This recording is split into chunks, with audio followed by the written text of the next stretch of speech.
Mirpur ১২ metro rail station থেকে নেমেই পূর্ব পাশে এরকম দেখতে পারবেন লাল লাল মরিচের চা বিক্রি করা হয় লেবুর রসের সঙ্গে মিশিয়ে। সো আমরা আজকে টেস্ট করবো এই চাগুলো খেতে কেমন, সঙ্গে থাকুন। এই যে জাতাটা দেখা যাচ্ছে, এখানে লেবুগুলো চেপে রসগুলো এভাবে চায়ের কাপে দেয়া হয়। আপনারা দেখতে পাচ্ছেন লেবুর রস কিন্তু অনেক পরিমাণে দেয়া হচ্ছে, পর্যাপ্ত পরিমাণে। চাটা মনে হচ্ছে ভালো হবে। তারপর চিনি মিশায়, চিনি মিশানোর পরে এখানে একটা বিট লবণ দেয়।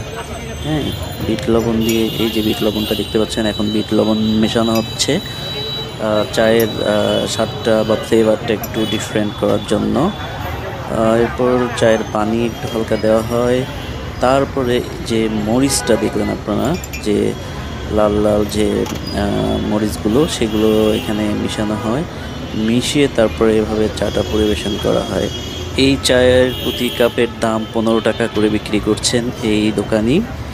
চাটা খেতে বিট লবণের কারণে একটু ডিফারেন্ট লাগে, তবে বেশ মোটামুটি আমার কাছে ভালো লেগেছে। আপনারাও খেতে পারেন। সবাই ভালো থাকবেন। আসসালামু আলাইকুম।